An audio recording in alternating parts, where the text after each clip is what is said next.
नाम ले लेता हूं। मिशन 50 के करंट अफेयर सीरीज में आपका स्वागत है। आज फिर से कुछ बेहतरीन करंट अफेयर एमसीक्यू आप ले लाया हूं, तो आप लगातार जुड़े रहें, सेशन को शेयर कर दें और चैनल पर नए तो सब्सक्राइब कर लें, बेल आइकन दबा दें। सबको गुड इवनिंग, सबको शुभकामनाएं। चलो भैया सब लोग जल्दी जुड़ जाओ। पम्मी सिंह, संजना कुमारी, राघव जी, शिखा सिंह ब्यूटी, सूरज कुमार, राजालाल, निकिता कुमारी, अंकिता कुमारी, पायल झा। महिलाएं ज्यादा सक्रिय हैं, लड़कियां ज्यादा सक्रिय हैं।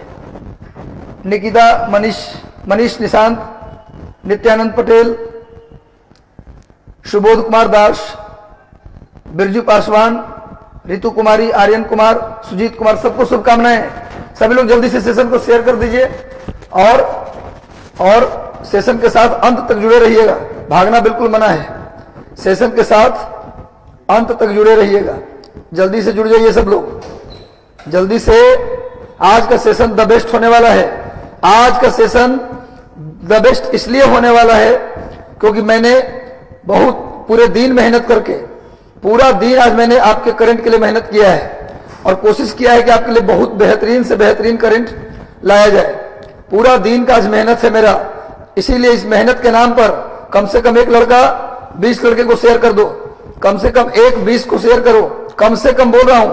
बाकी जितने भी आप टेलीग्राम चैनल से जुड़े हो, जितने भी व्हाट्सएप ग्रुप से जुड़े हो, सभी ग्रुप में शेयर कर दो। यदि लगता है आपको कि गुरुजी मेरे लिए कुछ कर रहे हैं तो आपका भी कर्तव्य बनता है कि अधिकतम लोगों तक इस सेशन को पहुंचा दें, अधिकतम लोगों तक इस सेशन पहुंचे। इसके लिए आपको लगातार सेशन को शेयर करना होगा, तभी गुरुजी का यह सेशन दूर दूर तक पहुंचेगा। और जितने लोग उत्तर प्रदेश से जुड़े हुए हैं, जितने लोग हरियाणा से जुड़े हैं, उन सभी को भी ढेर सारी शुभकामनाएं। उत्तर प्रदेश पीसीएस होने वाला है 12 जून को, और जो लोग यूपीएससी का परीक्षा दे रहे हैं, आईएएस का एग्जाम दे रहे हैं, उनके लिए भी मेरी कोशिश होती है कि उनके लिए भी कुछ कार्य किए जाएं। इसलिए लगातार आप सेशन के साथ जुड़ जाएं और अंतिम तक बने रहें। जो मैं करा रहा हूं, यदि आप रियल में फॉलो करते रह गए, फॉलो करने का मतलब मेरा वीडियो देखना नहीं, फॉलो करने का मतलब वीडियो देखना नहीं होता। फॉलो करने का मतलब होता है कि आप वीडियो देखने के साथ साथ हर दिन इसका रिवीजन भी करते हैं। फॉलो करने का मतलब सिर्फ यह नहीं होता कि आप वीडियो देखें, उसका कोई फायदा नहीं होगा। फायदा तो तब होगा जब इसका पीडीएफ निकाल लेंगे आप। अब पीडीएफ कहां मिलेगा? तो मिशन 50 का टेलीग्राम चैनल है जिसका नाम है mission IAS, mission 50 IAS, mission IAS, mission 50 IAS.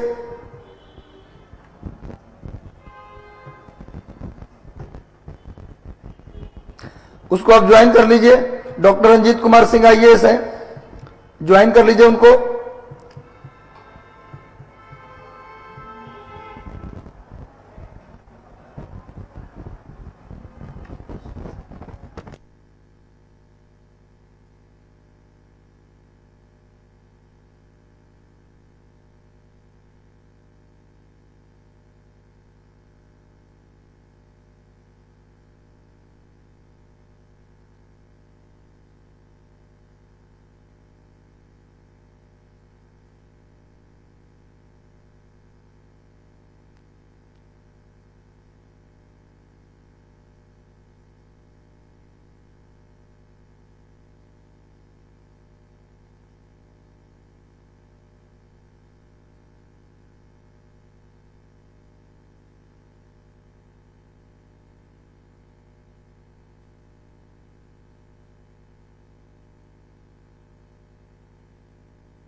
चलिए तो हम लोग शुरू करते हैं आज का सेशन।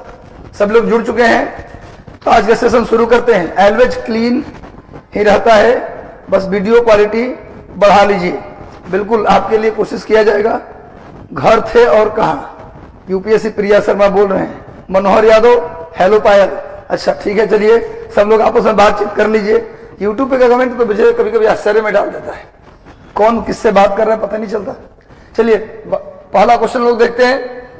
नेशनल स्टॉक एक्सचेंज की पूर्व सीईओ मतलब चीफ एग्जीक्यूटिव ऑफिसर, जिन्हें हाल ही में क्या किया गया, गिरफ्तार कर लिया गया, क्योंकि वो महिला थी और बाबा के बात सुनकर निर्णय लेती थी। जब वो नेशनल स्टॉक एक्सचेंज में थी ना, तो कहती थी कि हम हिमाचल प्रदेश के बाबा के संपर्क में हैं और बाबा जी जो कहते हैं वही निर्णय हम ले लेते हैं, से बड़ी उन पर भरोसा हमको है। अब बाबा जी ऐसा निर्णय लिवा दिए कि बेचारी पर अब सीबीआई जांच हो गया। अब कल ही इनको गिरफ्तार करके सीबीआई दफ्तर ले जाया गया और उनको बैठा के 4 दिन लगातार पूछा जाएगा, टॉर्चर कर करके। तो अब बाबा मदद करने नहीं आ रहे हैं, इसलिए कहता हूं बाबाओं से दूर रहो। तो भैया इनका नाम है चित्रा रामकृष्णन, इनका नाम है चित्रा रामकृष्णन। आप लोग जवाब जल्दी से दीजिएगा, सब लोग जल्दी से जुड़ जाओ, बाबा के चक्कर में नहीं पड़ना है। आप देख ही रहे हो कि आसाराम का क्या हश्र हुआ। तो भैया चित्रा रामकृष्णन जो पहले नेशनल स्टॉक एक्सचेंज की क्या थी, सीईओ, उनको सीबीआई ने गिरफ्तार कर लिया है।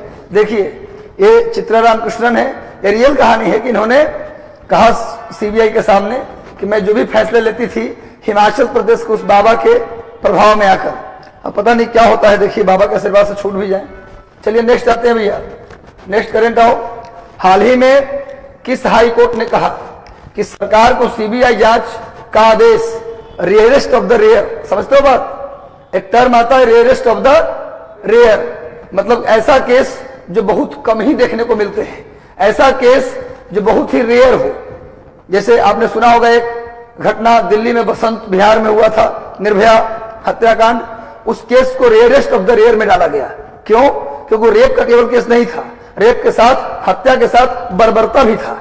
ऐसे में इसको क्या कहा गया, ये rarest of the rare case है। तो कहा सुप्रीम कोर्ट, सॉरी किस हाई कोर्ट ने कहा है कि सरकार को सीबीआई जांच का आदेश तब देना चाहिए जब वो case rarest of the rare हो। मतलब ऐसी जब मन तब मुंह उठा के सुशांत सिंह मर गए, चलो जी सीबीआई जांच कर दो, ऐसा नहीं होना चाहिए। जब एकदम मामला एकदम रेयरेस्ट हो तभी सीबीआई जांच का आदेश दे। ये किसने कहा है भैया, किस हाई कोर्ट ने कहा है, यही प्रश्न है, बताइए। Patna high court, Kolkata high court, Delhi high court या मुंबई हाई कोर्ट? जल्दी से उत्तर दीजिए, जल्दी से सभी लोग उत्तर दीजिए।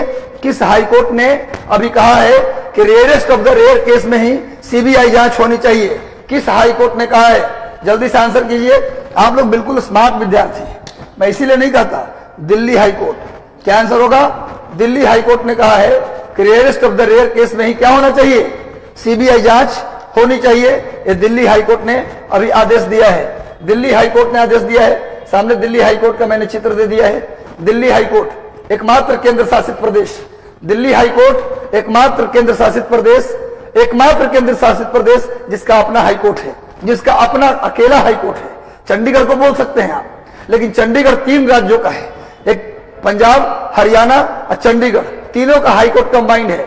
सिंगल दिल्ली एकमात्र हाई कोर्ट ऐसा दिल्ली का हाई कोर्ट है जो दिल्ली केंद्र शासित प्रदेश के लिए अकेले है। समझ में आ रहा है बात ना? तो दिल्ली हाई कोर्ट सामने मैंने चित्र दिया है, इसने कहा है कि सीबीआई जांच ऐसी मत करवा लीजिएगा। चलिए अगला प्रश्न, हाल ही में दिल्ली सरकार ने किस देश के साथ शैक्षणिक सांस्कृतिक आदान प्रदान के लिए तथा शिक्षा, अंग्रेजी भाषा और कला के क्षेत्र को आगे बढ़ाने के लिए 3 वर्षीय समझौता किया है? किस सरकार ने, सॉरी दिल्ली सरकार ने अपने राज्य में, अपने केंद्र शासित प्रदेश में अंग्रेजी भाषा और कला के विकास के लिए, समझ लो बात, नोट करने से पहले सुन लीजिए, दिल्ली सरकार ने किस कंट्री के साथ, कौन से देश के साथ समझौता किया है? किस लिए भाई? तो अपने राज्य में अंग्रेजी भाषा और कला के क्षेत्र में विकास के लिए। कितने वर्षीय समझौता है? 3 वर्षीय। किस देश के साथ किया है? अभी हाल ही में दिल्ली केंद्र शासित प्रदेश ने, दिल्ली की सरकार ने किस कंट्री के साथ, यही क्वेश्चन पूछ रहा है, शैक्षणिक सांस्कृतिक आदान प्रदान और अंग्रेजी भाषा और कला के क्षेत्र को आगे बढ़ाने के लिए 3 वर्षीय समझौता किया है? जल्दी से सभी लोग उत्तर कर दो, जल्दी से उत्तर कर दो और सेशन को शेयर कर दो, सेशन को शेयर भी कर देना जरूरी है। चलिए भाई, इसका सही उत्तर होगा ब्रिटेन। सही उत्तर क्या होगा? ब्रिटेन। ब्रिटेन की सरकार ने कला, संस्कृति, अंग्रेजी शिक्षा, इन सब के विकास के लिए दिल्ली सरकार ने किससे समझौता किया है? ब्रिटेन से। ब्रिटेन के प्रधानमंत्री हैं बोरिस जॉनसन। ब्रिटेन के प्रधानमंत्री कौन है जी? ब्रिटेन के पीएम हैं बोरिस जॉनसन।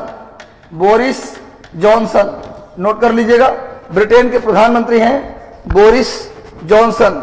तो ब्रिटेन के साथ समझौता किया है, सामने में देखिए इस समझौते का, साथ में मोदी जी भी शामिल थे वहां, और ब्रिटेन के साथ समझौता हुआ है। नेक्स्ट आइए, 6 मार्च को किस केंद्रीय, बहुत इंपॉर्टेंट क्वेश्चन है, किस केंद्रीय अर्धसैनिक बल के 53वां स्थापना दिवस समारोह में गृह मंत्री अमित शाह ने समारोह का उद्घाटन करते हुए यह घोषणा की कि वह अर्धसैनिक बल औद्योगिक प्रतिष्ठानों की सुरक्षा के लिए प्राइवेट एजेंसियों का भी मदद लेगा।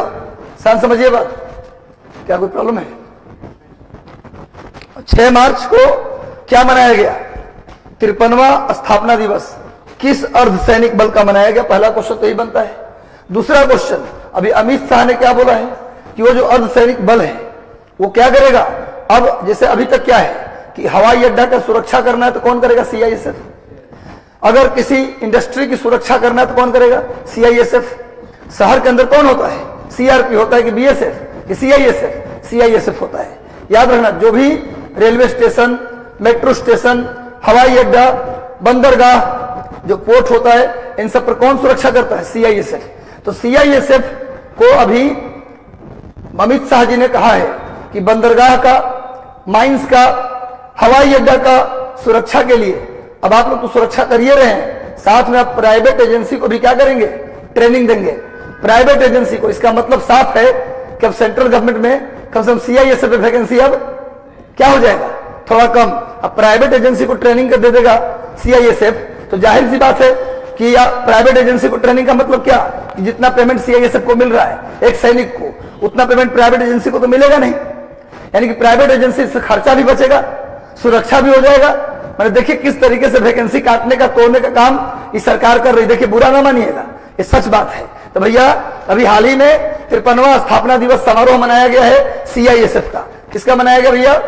सीआईएसएफ। सीआईएसएफ का मनाया गया है 53वां स्थापना दिवस समारोह, सीआईएसएफ। इसका आंसर बी हो जाएगा। अब कहा क्या?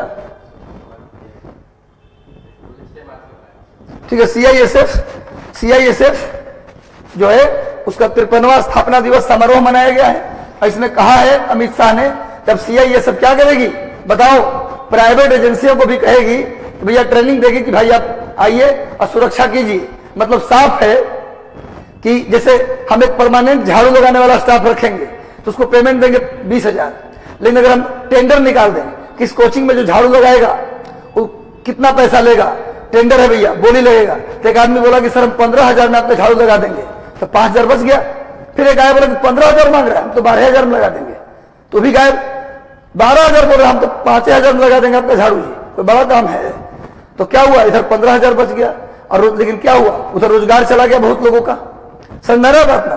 तो बढ़िया है, इससे पैसा बचेगा देश का, लेकिन पैसा बचाने का मतलब ही नहीं किसी का पेट काट के पैसा बचाने। चलिए अब आप लोग इस बात पर कितना सहमत हैं, इसको आप लोग ध्यान रखिएगा। नेक्स्ट आइए। अच्छा इधर आ गया एक, नेक्स्ट आइए। सामने में इसका चित्र दिया हूं। आईटीबीपी स्थापना दिवस समारोह में श्री अमित शाह जी हैं, और अमित शाह जी भारत के गृह मंत्री ही नहीं बल्कि सहकारिता मंत्री भी हैं। भारत में अभी हाल ही में सहकारिता मंत्रालय का गठन हुआ है, कोऑपरेटिव मिनिस्ट्री बना है नया, उसके भी मंत्री कौन बने हैं? श्री अमित शाह। अमित शाह केंद्रीय गृह मंत्री और सहकारिता मंत्री दोनों हैं। चलिए जल्दी से जुड़ जाओ, जल्दी से सेशन के साथ जुड़ जाइए। किस अर्धसैनिक बल के द्वारा देश की हिफाजत और देश की सुरक्षा कार्यक्रम का आयोजन 6 मार्च से 13 मार्च के बीच किया गया? आजादी के अमृत महोत्सव के रूप में। आजादी के अमृत महोत्सव के रूप में यही प्रोग्राम का नाम है, देश की हिफाजत और देश की सुरक्षा। एक कार्यक्रम का नाम है।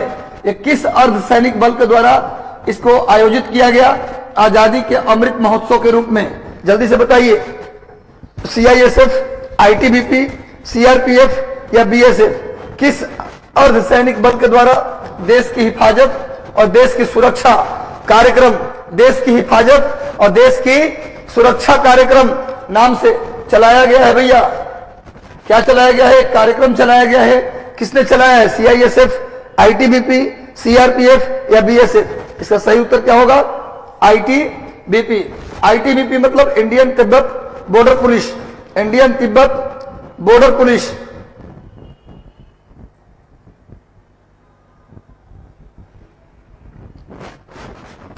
देखिए, लगातार मेहनत करना है। एक बात याद रखिए, जीवन बड़ा नहीं है।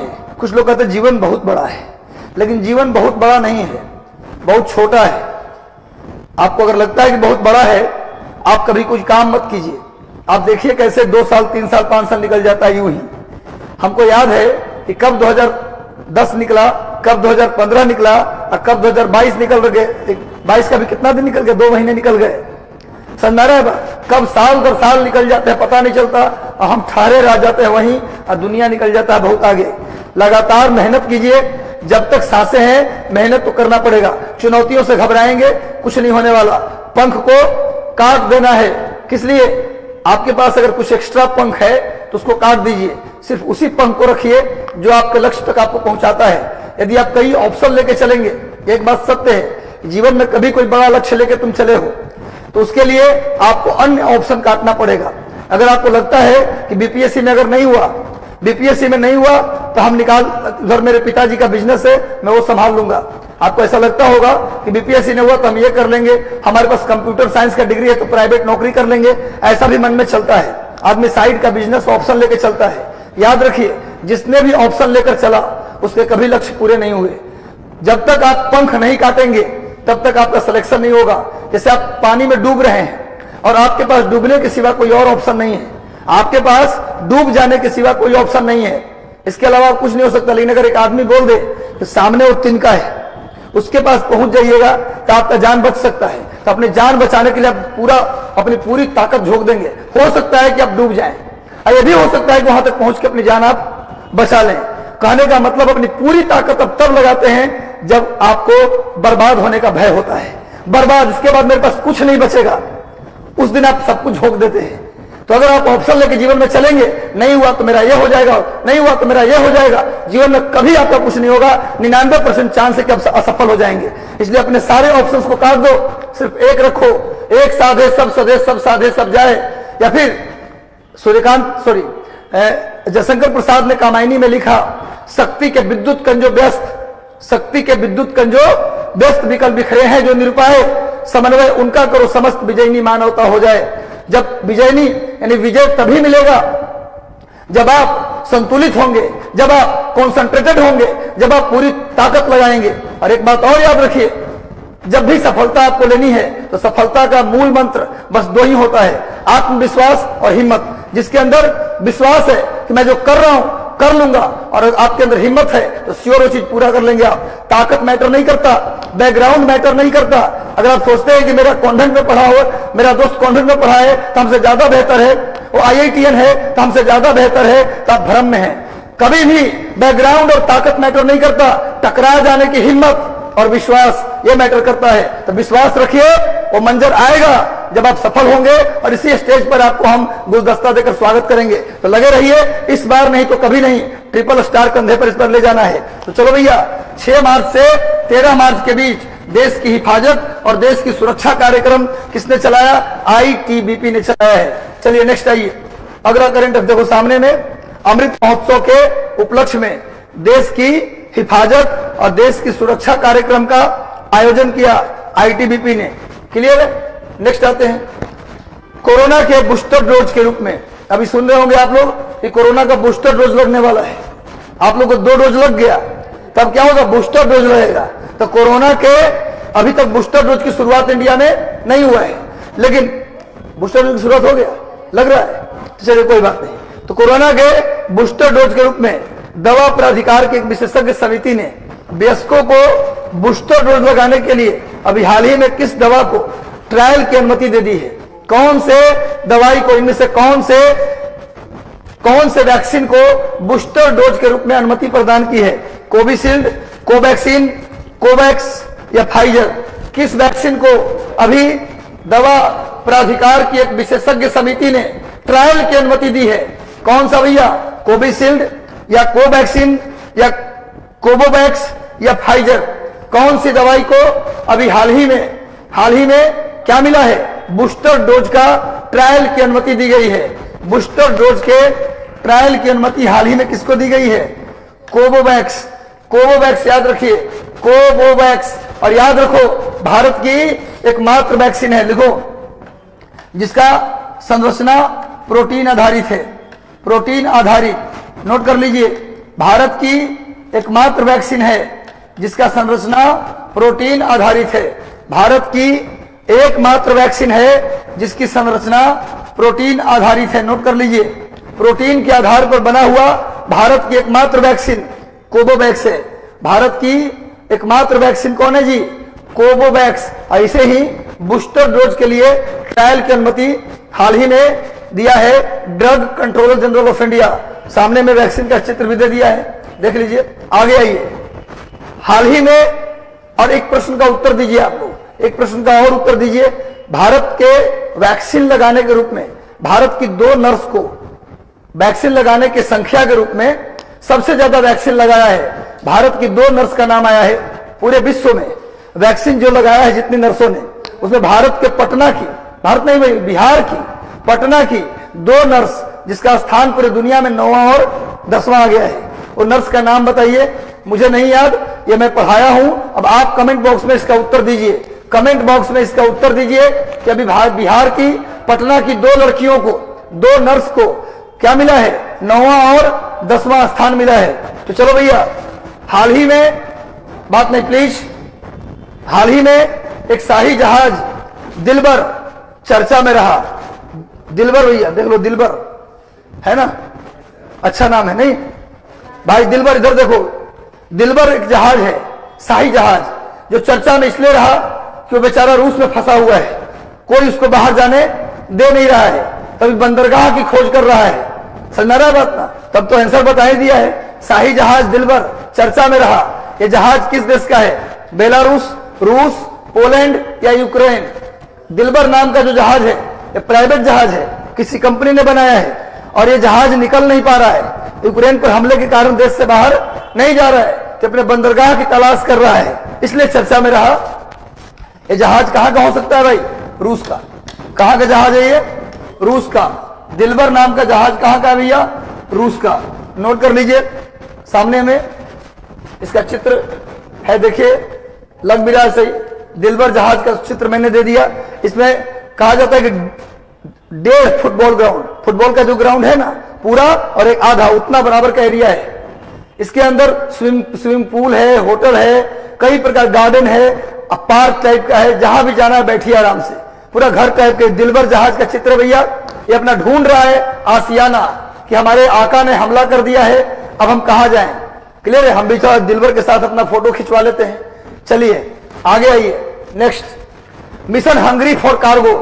मिशन हंग्री फॉर कार्गो का संबंध किस क्षेत्र से है? मिशन हंग्री फॉर कार्गो का संबंध किस क्षेत्र से? जल्दी से जुड़ जाओ।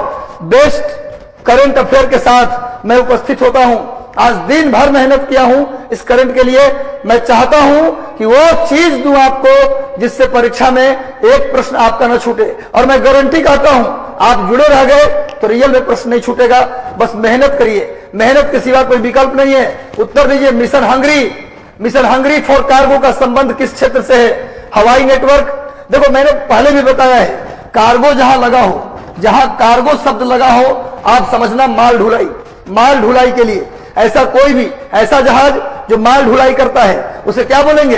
कार्गो जहाज। ऐसा ट्रेन जो माल ढुलाई करता है उसे कार्गो ट्रेन कहेंगे। समझ में आ रहा है बात ना? तो कार्गो का मतलब होता है माल ढुलाई, बस इतना ही समझना। जहां भी कार्गो शब्द लग गया समझना उसमें यात्री नहीं जाते होंगे बल्कि सामान भेजा जाता होगा। समझ में आ रहा है बात ना? तो कार्गो का मतलब समझ में आया सबको? कार्गो का मतलब माल ढुलाई। तो बताइए, हंगरी फॉर कार्गो का संबंध किस नेटवर्क से है? हवाई नेटवर्क, रेल नेटवर्क, महासागर नेटवर्क या टेलीफोन नेटवर्क? तो टेलीफोन नेटवर्क तो होगा नहीं, टेलीफोन में थोड़ा ना हम माल लोड करके भेजेंगे। हवाई नेटवर्क या rail network, Hungary for cargo, किसका संबंध किससे? जल्दी बताओ, गेस करो, और सेशन को शेयर कर दो भाई, ताकि अधिक से अधिक लोगों तक सेशन पहुंच जाए। चलो भाई जल्दी उत्तर दो, किससे है Hungary for cargo? Hungary for cargo mission का संबंध किससे है? जल्दी से उत्तर दे दीजिए।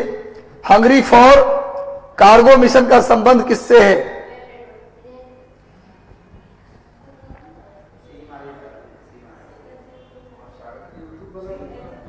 हंगरी फॉर कार्गो का संबंध किससे है भैया? इसका सही उत्तर होगा रेल नेटवर्क। क्या उत्तर होगा भैया? Rail network. रेल नेटवर्क से संबंध है भैया इसका। हंगरी फॉर कार्गो, ये शब्द जैसे पूछेगा जानते क्या होगा? हंगरी देश का नाम समझ लेगा लोग, और सीधे के हवाई जहाज से तो यहां पहुंचेंगे, इसलिए मार दो हवाई नेटवर्क। नहीं, बिल्कुल गलत उत्तर, रेल नेटवर्क। अभी कहा जा रहा है कि रेल नेटवर्क से क्या किया जाए? कंपनी और फैक्ट्रीज को जोड़ा जाए, ताकि सीधे फैक्ट्री से सीधे माल गाड़ी में आए और सीधा वो जहां तहां भेजा जाए। ये इसी को बोला गया हंगरी फॉर कार्गो। हर एक फैक्ट्री को अब रेलवे लाइन से जोड़ने की बात चल रही है। डायरेक्ट उनके दरवाजे तक जाएगा रेलवे लाइन, सीधे फैक्ट्री से निकाल के लोड करो और सीधा जहां पहुंचाना है वहां पहुंचा दो। इसका क्या फायदा होगा? इसका क्या फायदा होगा? एक फायदा तो यह होगा कि ट्रांसपोर्ट का खर्च बचेगा।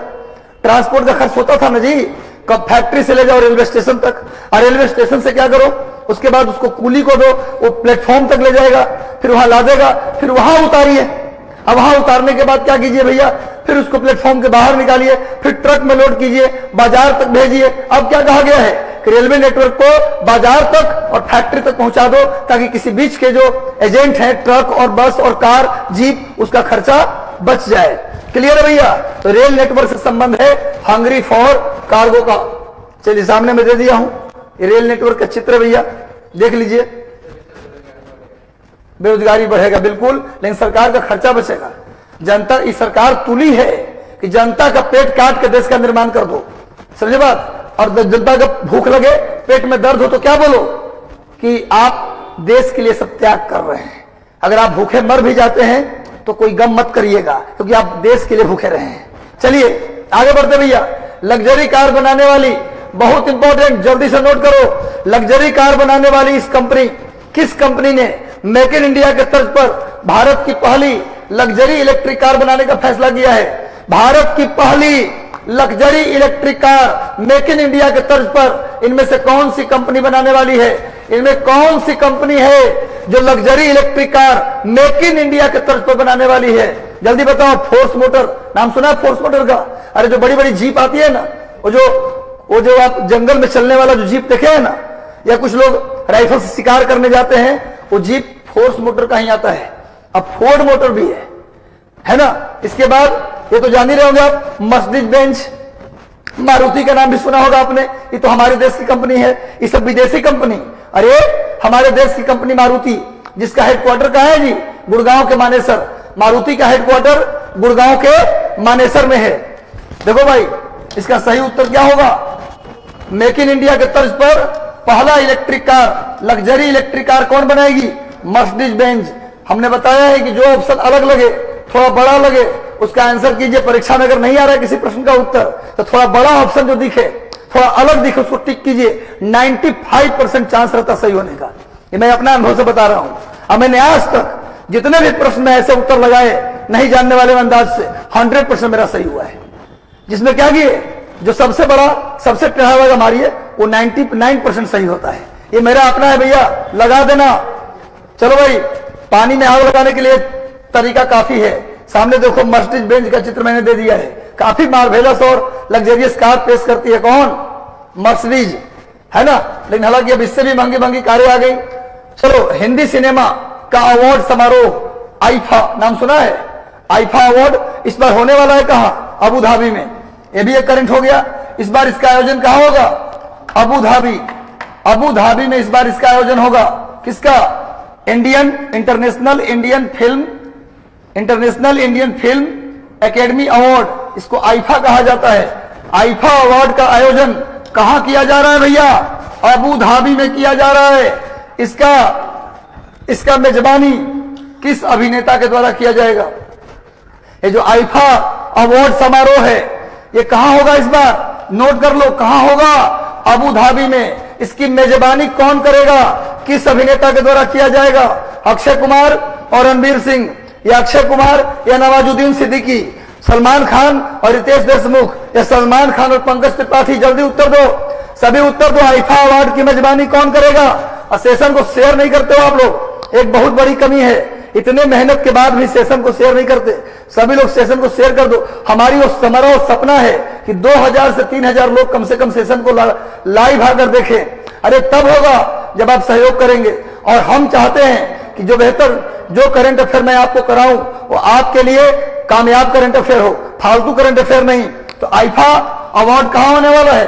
अबू धाबी में। और इसका करेंगे मेजबानी सलमान खान और रितेश देशमुख। सलमान खान और रितेश देशमुख, नोट कर लीजिए। सलमान खान, खैर छोड़ दीजिए, रितेश देशमुख, ठीक है। हाँ, अरे तब आप शानदार व्यक्ति हैं। चलिए सामने देखिए, ये हमारे बादशाह हैं, हाँ सल्लू भाई, उनका चित्र देख लीजिए। इनके द्वारा मेजबानी किया जाएगा। चलो जल्दी से उत्तर दो भैया अगले प्रश्न का। अंतर्राष्ट्रीय महिला दिवस के अवसर पर राष्ट्रपति भवन में कितनी लड़कियों, कितनी महिलाओं को दिया गया है नारी शक्ति पुरस्कार? कितनी महिलाओं को राष्ट्रपति भवन के अंदर अंतर्राष्ट्रीय महिला दिवस कब मनाते हैं? 8 मार्च को। और उनके लिए कौन कौन से कलर? बहस, बैगनी, हरा और सफेद। उसका ट्रिक बनाया हूं, बहस। अंतर्राष्ट्रीय महिला दिवस का रंग बहस, ब से बैगनी, ह से हरा और स से सफेद। उसके उस दिन नारी शक्ति पुरस्कार कितनी महिलाओं को दिया गया है? 20 महिला, 39 महिला, 29 महिला, 3 ही ऑप्शन है। लगता है अगले पेज पे चला गया चौथा ऑप्शन, 49 महिला। चलिए बताइए, 20 महिला, 29 महिला, 39 महिला या 49 महिला? कितनी महिलाओं को मिला है नारी शक्ति पुरस्कार? जल्दी से उत्तर दो, जल्दी से उत्तर दे दो भाई। नारी शक्ति पुरस्कार कितनी महिलाओं को दिया गया है? बिल्कुल सही उत्तर आप लोगों ने दिया है। मैं ऐसा ही थोड़ा ना बोलता हूं कि मेरे सेशन से वही लोग जुड़ते हैं जो फर्जी नहीं है, वही लोग जुड़ते हैं जिनके कंधे पर आज नहीं तो कल 3 स्टार चमकेगा, 3 स्टार चमकेगा, वही जुड़ते हैं। आप बिल्कुल काबिल हैं, इसके लिए हमारी शुभकामनाएं हमेशा आपके साथ थी, हैं और रहेंगी। 29 महिला को मिला है क्या नारी शक्ति पुरस्कार? 29 महिलाओं को मिला है नारी शक्ति पुरस्कार। नोट करने से अच्छा है कि यहीं पर रिकॉल करो, यहीं पर याद करने की कोशिश करो और एक दूसरे से जाकर घर पे पूछ लो। अगर 2 लोग हो तो पूछ लो। सामने देखिए, नारी शक्ति पुरस्कार लेते हुए कुछ महिलाओं का चित्र सामने दिया गया है। पीछे में महिला और बाल विकास मंत्री कौन है जी? स्मृति ईरानी, स्मृति जुबीन ईरानी। सामने रामनाथ कोविंद जी हैं, इसमें भी स्मृति ईरानी साथ में है। हर जगह स्मृति स्मृति स्मृति। चलिए भैया नेक्स्ट आते हैं। हाल ही में कौन से राज्य ने वार्ड स्तर पर, वार्ड समझते हो ना, वार्ड का मतलब नगर निगम में भी वार्ड होता है और गांव में भी वार्ड होता है, पता है ना? पंचायत में वार्ड का चुनाव होता है ना जी, और नगर निगम में भी। पर ये जो बात मैंने किया है, ये नगर निगम के वार्ड की बात किया है, न कि ग्राम की वार्ड की बात किया है। हाल ही में कौन से राज्य ने वार्ड स्तर पर पर्यावरण कार्य योजना तैयार करने का निर्णय लिया है? वार्ड स्तर पर पर्यावरण कार्य योजना कौन से राज्य ने लिया है निर्णय? जल्दी से सभी लोग आंसर करो, जल्दी से आंसर करो भैया। ईरानी मैडम लिख रहे हैं, रविराज जी। चलिए कोई बात नहीं, चलो जल्दी से उत्तर दे दो। किस राज्य की सरकार ने राज्य के प्रत्येक वार्ड पर, नगर निगम के वार्ड पर क्या चलाया? पर्यावरण कार्य योजना। वो कौन सा राज्य हो सकता है? गेस करिए, कौन हो सकता है? दिल्ली। कौन हो सकता है भैया? दिल्ली। वैसे भी गेस करिए, ज्यादातर पर्यावरण के प्रति, स्वास्थ्य के प्रति, शिक्षा के प्रति अगर कोई कॉन्शियस है ज्यादा पूरे भारत में तो कौन सी सरकार? दिल्ली सरकार। याद रखिएगा, अभी तो सरकार भी बनने वाली है। दिल्ली की सरकार अब पंजाब में बनने वाली है। आम आदमी पार्टी को बहुमत मिलता हुआ दिख रहा है 90 सीट के आसपास, बीजेपी 3 से 4 सीट, कांग्रेस 14 से 15 सीट, बाकी सब सीट आम आदमी पार्टी। और यूपी में तो एग्जिट पोल कह रहा है कि भैया पता नहीं किसको बनाएंगे, बनने तो किसी को, हमको क्या उससे मतलब है। दिल्ली सरकार देखिए भैया, सामने पर्यावरण कार्यक्रम का मैंने चित्र दे दिया है, वार्ड स्तर पर पर्यावरण कार्य योजना का चित्र है भाई। चलो आगे बढ़ते हैं। किस राज्य सरकार ने हाल ही में कौशल्या मातृत्व योजना की शुरुआत की है? कौशल्या मातृत्व योजना किसके लिए? उन बेटियों के लिए, उन महिलाओं के लिए जिन्होंने बेटे को नहीं बेटियों को जन्म दिया है, और उन बेटियों के पालन पोषण के लिए उस महिला को कितना रुपया मिलेगा? ये क्वेश्चन मार्क नहीं है भैया, 5000 रुपया का साइन है, बदल गया है क्वेश्चन मार्क में। ऐसा नहीं कि नहीं मिलेगा, क्वेश्चन मार्क लग गया मतलब सोचिए नहीं मिलेगा। तो मातृत्व कौशल योजना नहीं, कौशल्या मातृत्व योजना की शुरुआत किस लिए किया गया है? उन महिलाओं को जिन्होंने बेटी को जन्म दिया है, उन बेटी के पालन पोषण के लिए उस मदर को 5,000 रुपया मिलेगा। कौशल्या मातृत्व योजना के तहत किस राज्य सरकार ने चलाया है? उत्तर प्रदेश, बिहार, छत्तीसगढ़ और केरल। जल्दी से उत्तर दो। कौशल्या मातृत्व योजना किसने शुरू की है? जल्दी जल्दी आंसर करिए। कौशल्या मातृत्व योजना किसने शुरू की है? इसका सही उत्तर होगा छत्तीसगढ़। इसका सही उत्तर क्या होगा भाई? छत्तीसगढ़। मुख्यमंत्री कौन है? भूपेश बघेल। मुख्यमंत्री कौन है जी? भूपेश बघेल। कांग्रेस की सरकार है। छत्तीसगढ़ की राजधानी रायपुर। छत्तीसगढ़ की राजधानी रायपुर। कब बना? 1 नवंबर 2000 को बना। 1 नवंबर 2000। छत्तीसगढ़ मध्य प्रदेश से अलग होकर कब बना? 1 नवंबर 2000। छत्तीसगढ़ में भिलाई है। छत्तीसगढ़ में भिलाई है जहां लोहा इस्पात उद्योग है। लोहा इस्पात उद्योग कहाँ है भैया? जल्दी से एक्स्ट्रा जी के नोट कर लो। छत्तीसगढ़ में भिलाई में लोहा इस्पात उद्योग है जो यूएसएसआर यानी रूस के सहयोग से लगाया गया था। सेकेंड 5 ईयर प्लान में। और छत्तीसगढ़ अकेला राज्य है जहां भारत में टीन मिलता है। अकेला राज्य है जहां क्या मिलता है भैया? टीन। और कहीं टीन नहीं मिलता। भारत में एकमात्र छत्तीसगढ़ में टीन मिलता है और कहीं टीन नहीं मिलता। भारत में और भी कहीं टीन नहीं मिलता, अकेला छत्तीसगढ़ में टीन मिलता है। भिलाई में लोहा इस्पात कारखाना है जो यूएसएसआर के सहयोग से लगाया गया था। छत्तीसगढ़ की राजधानी रायपुर। छत्तीसगढ़ बना 1 नवंबर 2000 में मध्य प्रदेश से अलग होकर। अकेला राज्य है जहां क्या मिलता है? टीन मिलता है। और छत्तीसगढ़ में कौशल्या मातृत्व योजना शुरू किया गया है बेटियों के लिए कि बेटों के लिए? बेटियों के लिए, ताकि बेटी के जन्म को प्रोत्साहन मिले। चलो भैया नेक्स्ट क्वेश्चन पे हम लोग आते हैं। देखिए सामने में छत्तीसगढ़ के कौशल्या मातृत्व योजना का मैंने चित्र दिया है। देख लीजिए कौशल्या मातृत्व योजना छत्तीसगढ़ के सरकार का है। कौशल्या मातृत्व योजना। चलिए नेक्स्ट आते हैं, आगे आ जाओ। हाल ही में बुसान कहाँ है? दक्षिण कोरिया में। बुसान कहाँ है भैया? तो south Korea. Busan south Korea में है। हाल ही में बुसान फिल्म फेस्टिवल में लघु फिल्म पताल ती, देखिए भाई फिल्म का नाम है पताल ती, को चयनित किया गया है। यह फिल्म किस राज्य के ऊपर बनी हुई है? पताल ती। बुसान फिल्म फेस्टिवल के लिए पताल ती मूवी का चयन किया गया है। पताल ती मूवी को चयनित किया गया है बुसान में। बुसान कहाँ है भैया? दक्षिण कोरिया। दक्षिण कोरिया में बुसान है। यहाँ के फिल्म महोत्सव में पताल ती सिनेमा को चयनित किया गया है। वह किस राज्य का है? पंजाब, उत्तराखंड, हिमाचल प्रदेश या जम्मू कश्मीर? इसका सही उत्तर होगा उत्तराखंड। उत्तराखंड राज्य की फिल्म है पताल ती, जहां Busan film festival, south Korea के बुसान फिल्म फेस्टिवल में उसको चयनित किया गया है।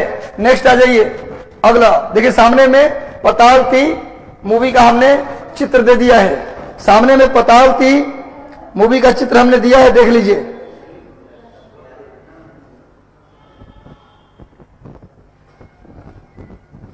पताल ती उत्तराखंड की मूवी है जिसे मिला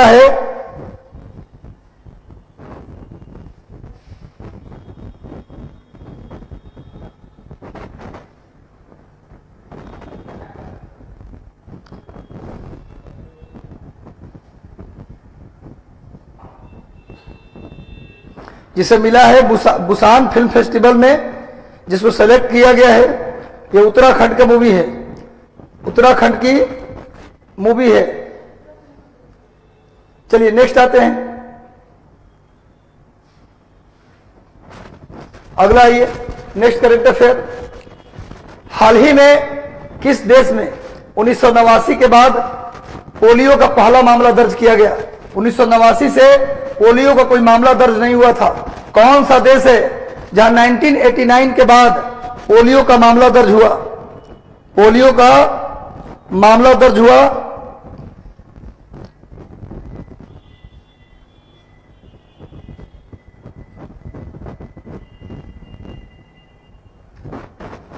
चलिए कौन सा देश है जहां हाल ही में पोलियो का मामला दर्ज हुआ 1989 के बाद पहली बार? वो देश कौन सा है भैया? इजराइल। इजराइल में हाल ही में 1989 के बाद पहली बार पोलियो का मामला आया है। वो देश कौन सा है भाई? इजराइल। इजराइल दुनिया का एकमात्र यहूदी देश है, दुनिया का एकमात्र यहूदी देश है, एकमात्र यहूदी देश है, यहूदी देश है। और इसका स्थापना 1948 में की गई थी। इजराइल कब बना? 1949 में, 1948 में। इजराइल कब बना? 1948 में। दुनिया का एकमात्र यहूदी देश, दुनिया का एकमात्र यहूदी देश।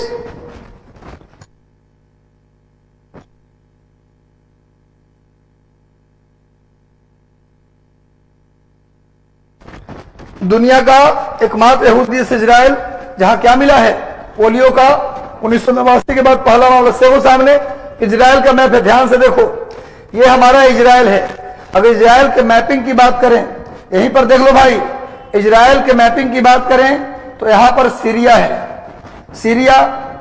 इजराइल के बाउंड्री पर जॉर्डन है, इधर में मिस्र है, ठीक है।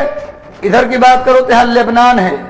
ध्यान से देखो, सीरिया, लेबनान और इजराइल, इसके बाउंड्री पर गोलन हाइट है, इसके बाउंड्री पर गोलन हाइट। कई बार क्वेश्चन आ चुका है, कई बार ये क्वेश्चन आया है कि गोलन हाइट किस देश के बाउंड्री पर है? गोलन हाइट किस देश के बाउंड्री पर है भाई? सीरिया, लेबनान और इजराइल के सीमा पर गोलन हाइट है।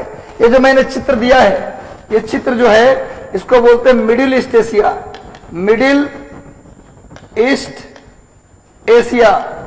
ये जो मैप देख रहे हैं आप, अफ्रीका में इजिप्ट को छोड़ दिया जाए तो पूरा का पूरा एरिया क्या कहलाता है? Middle east Asia. उसी में पड़ता है इजराइल, उसी में पड़ता है सीरिया, उसी में पड़ता है जॉर्डन। क्लियर है? तो गोलन हाइट ये कहां पर पड़ता है? सीरिया, लेबनान और इजराइल की सीमा पर। और जो लेबनान है ना, यहां पर एक आतंकवादी संगठन है हिजबुल्ला, हिजबुल्ला नाम का एक आतंकवादी संगठन है। हिजबुल्ला, लेबनान में हिजबुल्ला नाम का एक आतंकवादी संगठन है।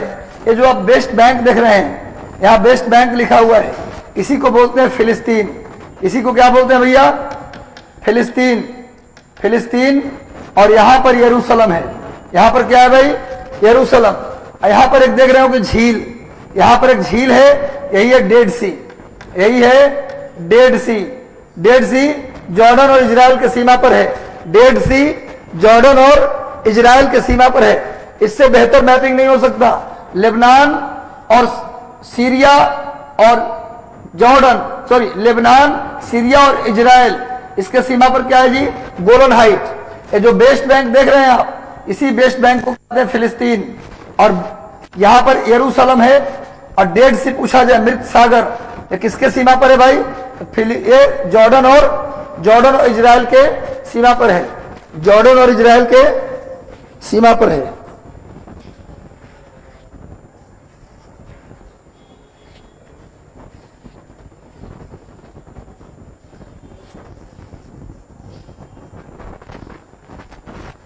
चलिए, समझ गए बात? तो पूरा मिडिल ईस्ट एशिया का सीन है, पूरा मिडिल ईस्ट एशिया है। यहां पर अगर आप देखेंगे तो गाजा पट्टी है। अगर यहां की बात करोगे आप तो यहां पर एक गाजा पट्टी है।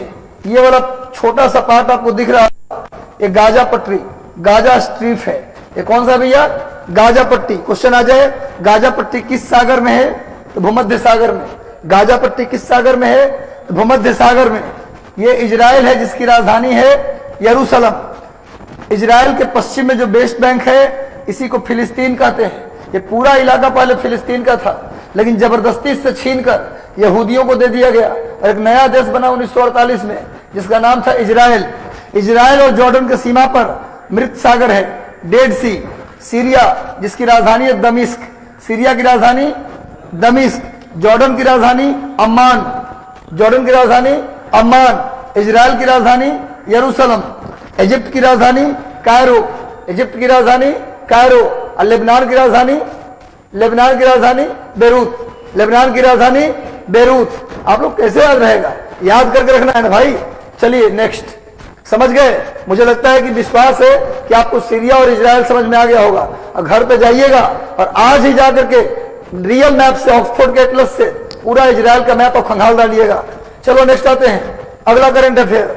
हाल ही में रिजर्व बैंक ऑफ इंडिया के द्वारा साधारण फोन से भी मनी ट्रांसफर के लिए एक यूपीआई सेवा शुरुआत की गई है। यूपीआई का मतलब universal payment system. Universal payment के लिए एक, पहले क्या था कि स्मार्टफोन से ही आप पेमेंट करते थे, गूगल पे, फोन पे, पेटीएम। अब सिंपल जो सैमसंग वाला 1200 रुपए का जो फोन आता है, उससे भी अगर आप चाहते हैं कि हम पेमेंट करें तो आप पेमेंट कर सकते हैं। उसके लिए किस नाम से सेवा की शुरुआत की आरबीआई ने? 120 पे, 123 पे, 143 पे, 128 पे, जल्दी बताइए कौन सा नाम से, किस नाम से आरबीआई ने शुरू किया है? साधारण फोन से भी ट्रांसफर होगा अब पैसा, एसएमएस के माध्यम से साधारण फोन से भी पैसा ट्रांसफर होगा। इसका सही उत्तर होगा सी, 123 पे। 123 पे नाम से, 123 पे नाम से क्या शुरू किया गया है? एक यूपीआई सेवा की शुरुआत की गई है, जिससे आप साधारण फोन से भी मनी ट्रांसफर कर सकते हैं। बहुत ज्यादा इंपॉर्टेंट है भैया, नोट कर लीजिए। चलिए नेक्स्ट आते हैं, सामने देखिए, सामान्य फोन से भी पैसा ट्रांसफर होता हुआ दिख रहा है। सामान्य फोन से भी क्या निकल रहा है? देखो सामने, सामान्य फोन से भी पैसा बाहर जा रहा है। चलिए आगे आते हैं, लेकिन डॉलर का चित्र दे दिया है। आगे चलो, हाल ही में किस मंत्रालय ने वन स्टॉप सेंटर के तहत प्रत्येक जिले में पुलिस अनुसंधान एवं विकास ब्यूरो के मदद से महिलाओं की आत्मरक्षा के प्रशिक्षण के लिए आत्मरक्षा प्रशिक्षण कैंप आयोजित की है? बताइए, आत्मरक्षा प्रशिक्षण केंद्र भारत में कुल 409, भारत में कुल 400 नहीं 709, भारत में कुल 709 वन स्टॉप सेंटर हैं महिलाओं के हेल्प के लिए। अब पूरे दुनिया में 9 सेंटर हैं जो महिलाओं के हेल्प के लिए हैं। अभी निर्णय लिया है सरकार ने, खास करके मंत्रालय ने, कि भैया अब महिलाओं को हेल्प करने के लिए वन स्टॉप सेंटर नहीं होगा, बल्कि अब महिलाओं को वहां अपने सेल्फ डिफेंस का ट्रेनिंग भी दिया जाएगा।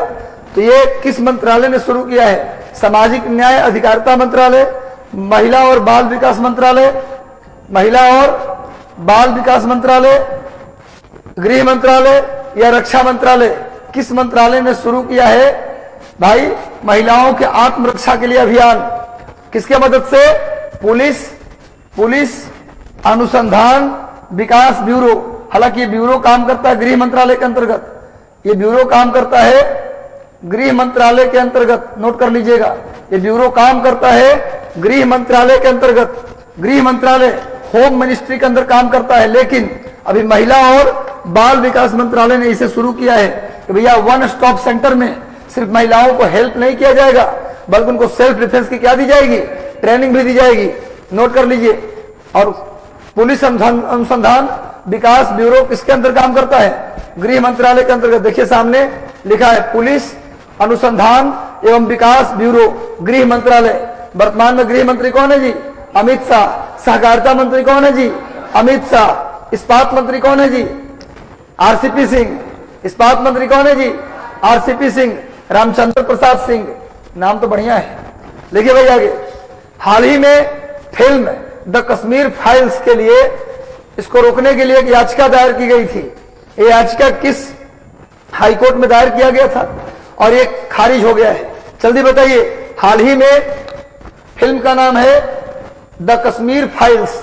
इस फिल्म को रोकने के लिए किस हाईकोर्ट में अर्जी दी गई थी?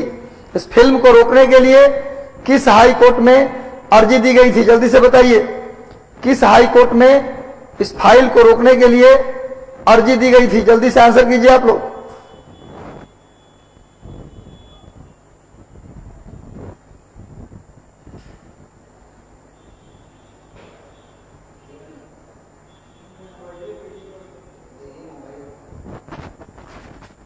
हाल ही में फिल्म द कश्मीर फाइल्स के लिए दायर किए गए याचिका को किस हाईकोर्ट ने खारिज कर दिया है? इसका सही उत्तर होगा मुंबई हाईकोर्ट। जब बात फिल्म की हो तो बात कहां से आएगी? मुंबई से। मुंबई हाईकोर्ट ने इस याचिका को खारिज कर दिया है। देखिए सामने कश्मीर फाइल्स का पिक सामने देख लीजिए, the Kashmir files, the Kashmir files, ये सामने में इसका चित्र मैंने दिया है। चलिए देखिए नेक्स्ट, हाल ही में अमेरिका ने countering America adversaries through sanction act, countering America adversaries through sanction act के तहत भारत पर प्रतिबंध लगाने की चेतावनी दी है। यह चेतावनी किस लिए दी गई है? अमेरिका ने चेतावनी दिया है कि countering America adversaries through sanction act के तहत क्या लगाया जाएगा? इंडिया पर प्रतिबंध लगाया जाएगा।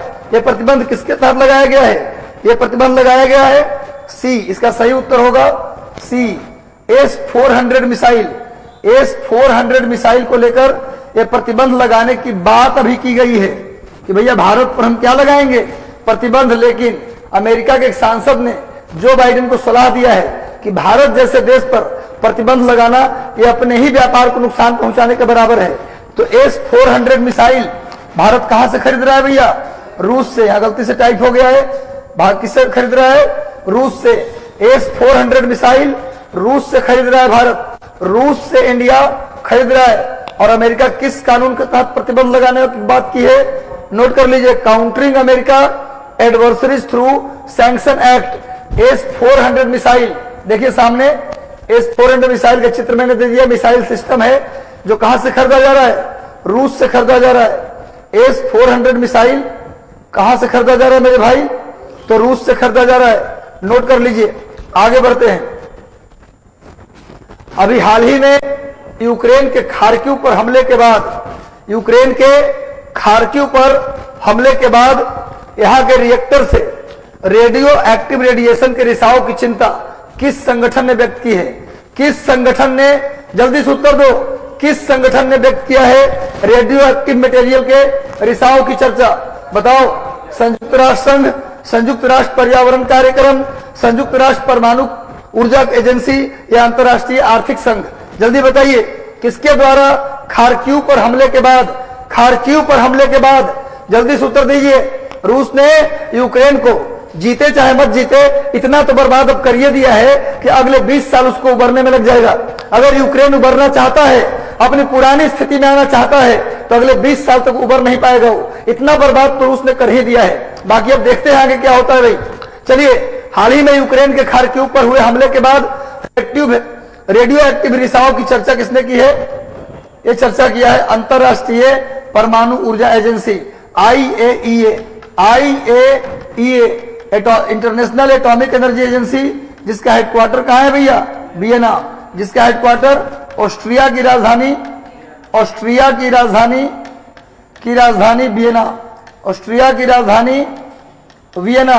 नोट कर लीजिए, ऑस्ट्रिया की राजधानी वियना, वियना में है हेडक्वार्टर IAEA का। इसने व्यक्त किया है चिंता कि भाई क्या होगा? रिसाव होगा, हो सकता है, इसलिए ध्यान रखा जाए इस पर।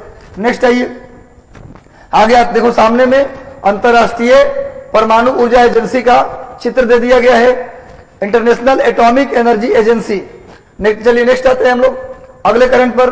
हाल ही में केंद्र सरकार ने प्राकृतिक खेती को बढ़ावा देने के लिए कुल कितने रुपए खर्च करने की मंजूरी दी है? प्राकृतिक खेती को बढ़ावा देने के लिए, प्राकृतिक खेती का दूसरा नाम है जैविक खेती। प्राकृतिक खेती का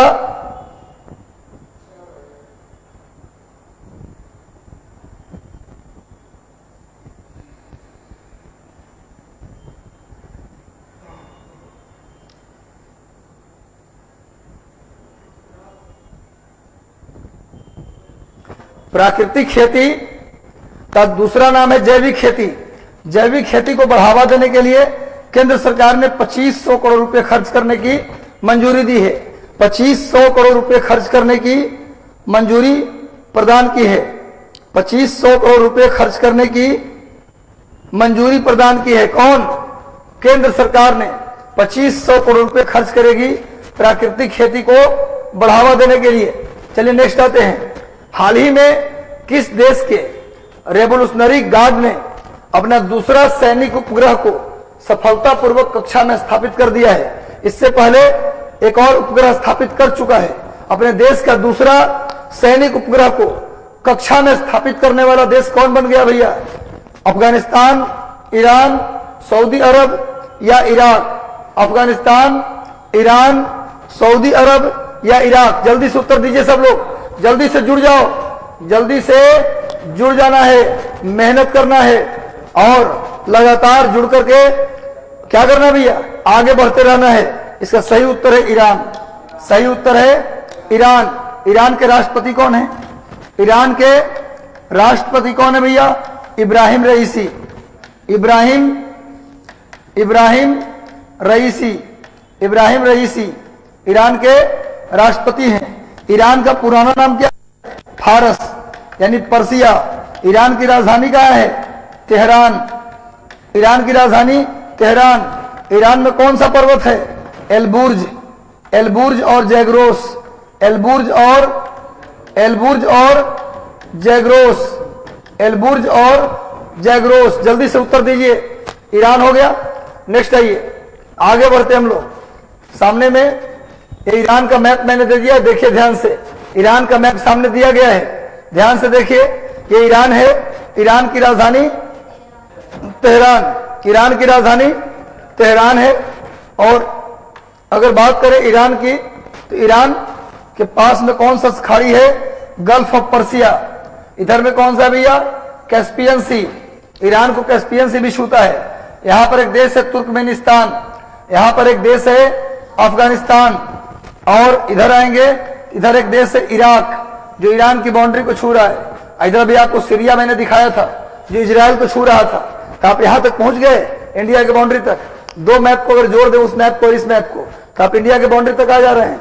चलिए आगे, नेक्स्ट आगे आइए। हालांकि पाकिस्तान भी छू रहा है ईरान को, नीचे से पाकिस्तान भी छू रहा है। आगे आइए जल्दी से।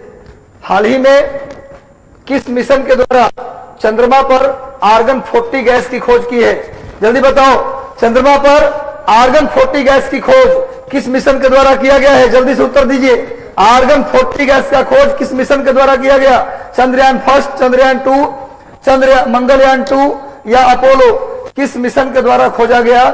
किस मिशन के द्वारा खोजा गया? तो इसका सही उत्तर होगा चंद्रयान 2, जो सफल नहीं रहा। जो सफल नहीं रहा। चंद्रयान 2 के रोवर का नाम क्या है जी? रोवर का नाम क्या था? प्रज्ञान। नोट कर लीजिए। चंद्रयान 2 के लैंडर का नाम क्या था? लैंडर का नाम था विक्रम। लैंडर का नाम क्या था? विक्रम। जल्दी से नोट कर लो।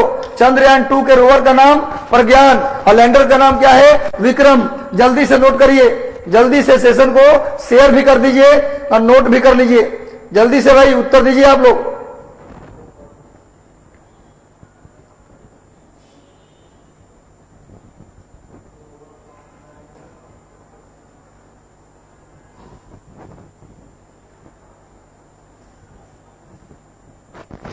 चलिए, तो चंद्रयान 2 के रोवर का नाम प्रज्ञान और लैंडर का नाम विक्रम। नेक्स्ट आइए जल्दी से। सामने में चंद्रयान 2 का चित्र मैंने दे दिया है। इसने आर्गन 40 गैस की खोज की है। कहां? चंद्रमा पर। नोट कर लीजिए। आगे आइए, अमेरिका के अंतरिक्ष में। वैसे बता दें कि मंगल ग्रह पर सबसे ज्यादा मिथेन है। मंगल ग्रह पर सबसे अधिक कौन सा गैस है? मिथेन। और चंद्रमा पर सबसे अधिक हाइड्रोजन। चंद्रमा पर अगर पूछा जाए सर्वाधिक कौन सा गैस है, तो आंसर होगा हाइड्रोजन। और मंगल पर कौन सा गैस है? तो मिथेन। इसको आप लोग याद रखिएगा। चलो नेक्स्ट, अमेरिका। सोचिए अब क्या चल रहा है, ये क्या हो रहा है भाई? जल्दी से देखो। चंद्रमा पर 4G नेटवर्क पकड़ाने के लिए, यानी चांद पे जाके भटक गए तो परिवार वालों से संपर्क कर सकते हैं कि मैं अभी चांद पर हूं, जल्दी से भेजिए उपग्रह, उसमें लटक के नीचे आना है। तो भैया अमेरिका के अंतरिक्ष एजेंसी नासा ने चंद्रमा पर 4G नेटवर्क को स्थापित करने के लिए किस दूरसंचार कंपनी से समझौता किया है? वोडाफोन, नोकिया, जियो वर्ल्ड या सैमसंग? जल्दी से उत्तर दीजिए। किसके साथ अभी नासा ने 4G नेटवर्क पकड़ाने के लिए, चंद्रमा पर 4G नेटवर्क को शुरू करने के लिए किसके साथ समझौता किया? वोडाफोन, नोकिया, जियो या सैमसंग? इसका सही उत्तर होगा नोकिया। इसका सही उत्तर क्या होगा बच्चों? नोकिया। नोकिया के साथ समझौता किया है 4G नेटवर्क के लिए। और नोकिया कहां कंपनी है जी? फिनलैंड। नोकिया कहां की कंपनी है जी? फिनलैंड की कंपनी है। नोट कर लीजिए। भारत में गायब ही हो गया। नोकिया भारत में गायब हो गया भैया। जल्दी से सेशन को शेयर कर दो। सेशन को शेयर नहीं करते तुम लोग, सेशन को शेयर कर दो और सेशन के साथ जुड़े रहो। सामने देखिए नोकिया का चित्र मैंने दे दिया है। नोकिया फिनलैंड की कंपनी है जिसके साथ समझौता किया है अमेरिका ने। किस लिए? 4G नेटवर्क चंद्रमा पर पकड़ाने के लिए। नेक्स्ट आइए, अभी एक पुस्तक लॉन्च की गई है, the queen of Indian pop. The authorised biography of Usha Uthup. बताइए, the queen of Indian pop, the authorised biography of Usha Uthup एक किसकी किताब है? महेश मुकुंद, विजय देवराय, विकास कुमार झा, इनमें से कोई नहीं। जल्दी से उत्तर दीजिए, किसके द्वारा लिखी गई है? The queen of Indian pop, the queen of Indian pop पुस्तक किसके द्वारा लिखी गई है? किसके द्वारा लिखी गई है? जल्दी से उत्तर दीजिए। महेश मुकुंद, विजय देवराय, विकास कुमार झा, इनमें से कोई नहीं। किसके द्वारा यह पुस्तक लिखी गई है?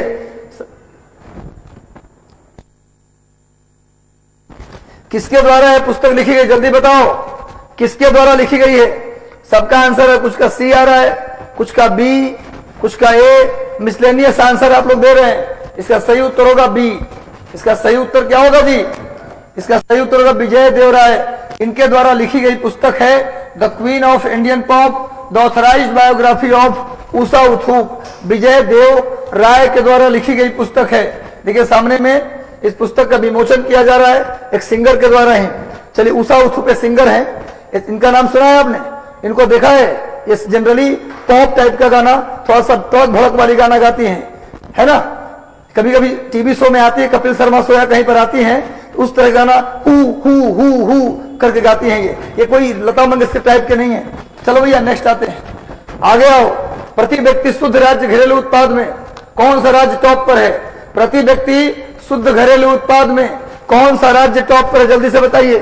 प्रति व्यक्ति शुद्ध घरेलू उत्पाद में कौन सा राज्य टॉप पर है? तेलंगाना, उड़ीसा, पंजाब या राजस्थान? जल्दी उत्तर दो, कौन सा राज्य टॉप पर है? प्रति व्यक्ति शुद्ध घरेलू उत्पाद में कौन सा राज्य फर्स्ट रैंक पे है भैया? कौन सा राज्य टॉप पर है भैया? जल्दी उत्तर दीजिए। तेलंगाना, पंजाब, उड़ीसा, राजस्थान? इसका सही उत्तर होगा, इसका सही उत्तर होगा मेरे भाई तेलंगाना। प्रति व्यक्ति शुद्ध घरेलू उत्पाद में तेलंगाना का पहला स्थान है। तेलंगाना की राजधानी हैदराबाद, तेलंगाना की राजधानी हैदराबाद किस नदी के किनारे है? मूसी नदी के किनारे है। हैदराबाद और सिकंदराबाद को जुड़वा नगर कहते हैं। हैदराबाद और सिकंदराबाद को क्या बोलते हैं जी? जुड़वा नगर, ट्विन सिटी, जुड़वा नगर यानी ट्विन सिटी कहते हैं। हैदराबाद में चार मीनार है। हैदराबाद में क्या है जी? चार मीनार। और बिरयानी ज्यादा फेमस है। क्या फेमस है यहाँ का? बिरयानी, हैदराबादी बिरयानी, है ना जी? क्या कहते हो? ओवैसी, अशरफुद्दीन ओवैसी का नाम सुना है ना? इंशाअल्लाह, है ना? हम अकेले मुसलमानों के क्या हैं? भक्त। हम अकेले जो हैं मुसलमानों को उद्धार करने वाले हैं, बाकी सब लोग फर्जी हैं। ऐसा नहीं है, वोट हासिल करने के लिए कोई कुछ भी बोलता है। चलिए नेक्स्ट आते हैं। तेलंगाना के मुख्यमंत्री कौन है? तेलंगाना के सीएम कौन है जी? के चंद्रशेखर राव। आप लोग सभी राज्य के सीएम का नाम याद कर लेना, प्रश्न आ सकता है। बीपीएससी के पीटी में किस राज्य के मुख्यमंत्री कौन है प्रश्न आता रहता है। चलिए भैया, तेलंगाना के मुख्यमंत्री के चंद्रशेखर राव हैं। पुस्तक द ब्लू बुक के लेखक कौन है? पुस्तक द ब्लू बुक के लेखक कौन है भैया? चलिए देखिए, तो ये तो आंसर ही दे दिया है, Amitabh Kumar. The blue book के लेखक कौन है जी? अमिताभ कुमार हैं। अमिताभ कुमार हैं। सामने में एक पुस्तक का चित्र मैंने दे दिया है। पुस्तक ब्लू बुक के लेखक हैं अमिताभ कुमार। अमिताभ कुमार। नेक्स्ट आइए, अगला। किस राज्य केंद्र शासित प्रदेश ने देश का पहला इलेक्ट्रिक कचरा पर्यावरण के लिए, ये तो बताया था मैंने, सबसे बड़ा पार्क इलेक्ट्रॉनिक कचरा के निपटान के लिए सबसे बड़ा कचरा पर्यावरण अनुकूल पार्क किसने बनाया है? दिल्ली ने, पंजाब ने, चंडीगढ़ ने या उत्तर प्रदेश ने? किस राज्य की सरकार ने इलेक्ट्रॉनिक कचरा का सबसे बड़ा पार्क बनवाया है? जल्दी से उत्तर दे दो भाई, जल्दी से उत्तर दे दो। चमकता वही है, चमकता वही है जो जिसने रात देखी है ना? जिसने रात देखी है उसी के जीवन में सवेरा आया है। जिसके जीवन में कभी रात नहीं आया उसने कभी सवेरा नहीं देखा। इसलिए जीवन में सवेरा लाने के लिए रात का होना भी क्या है जी? जरूरी है। क्लियर है? तो मेहनत कीजिए और लगातार मेहनत कीजिए। आंसर हो गया दिल्ली। दिल्ली के मुख्यमंत्री अरविंद केजरीवाल, दिल्ली के उप मुख्यमंत्री मनीष सिसोदिया और दिल्ली के उपराज्यपाल अनिल बैजल। दिल्ली के उपराज्यपाल अनिल, देखो सामने इलेक्ट्रॉनिक कचरा पार्क का मैंने सीन दे दिया है। नेक्स्ट आइए। निम्नलिखित में से किसने भारत का पहला smart managed electronic vehicle charging station चालू किया है? किसने शुरू किया है इलेक्ट्रॉनिक व्हीकल चार्जिंग स्टेशन? बताइए। टाटा पावर दिल्ली वितरण, दक्षिण गुजरात वीज कंपनी, सीएसई लिमिटेड या बीएसईएस यमुना पावर लिमिटेड? मैंने पढ़ाया है इसको, मैंने अभी हाल ही में पढ़ाया है। Smart manage electronic vehicle charge station किसने शुरू किया? जल्दी बताओ, किसने शुरू किया smart managed electronic vehicle charging station? तो भैया जल्दी से उत्तर दे दो। और सेशन अच्छा लग रहा है तो लाइक बटन दबा दो। सेशन अच्छा लग रहा है तो जल्दी से लाइक कर दो और सेशन को शेयर कर दो। और चैनल पर नए हो तो जल्दी सब्सक्राइब कर लो। चैनल पर नए हो तो तुरंत अभी इसी वक्त सब्सक्राइब कर लो और बेल आइकन दबा दो ताकि हमारा सारा नोटिफिकेशन मिलता रहे। चलिए भैया, इसका सही उत्तर होगा बीएसईएस जमुना पावर लिमिटेड, इसके द्वारा शुरू किया गया है। नेक्स्ट आइए, अगला सामने देखिए, इलेक्ट्रॉनिक चार्जिंग जो स्टेशन होता है उसका चित्र मैंने दे दिया है। नेक्स्ट आओ, हंसा एनजी जो भारत का पहला स्वदेशी उड़ान प्रशिक्षण है ने कहां समुद्र स्तर का प्रशिक्षण सफलतापूर्वक पूरा किया? हंसा एनजी जो भारत का पहला स्वदेशी प्रशिक्षण शिक्षक है उसने अपना सफलतापूर्वक परीक्षण कहां कंप्लीट किया है? चंडीगढ़, गुजरात, पुदुचेरी या कर्नाटक? चंडीगढ़, गुजरात, पुदुचेरी या कर्नाटक? जल्दी से आंसर कीजिए आप लोग, जल्दी से इसका आंसर आप लोग दीजिए।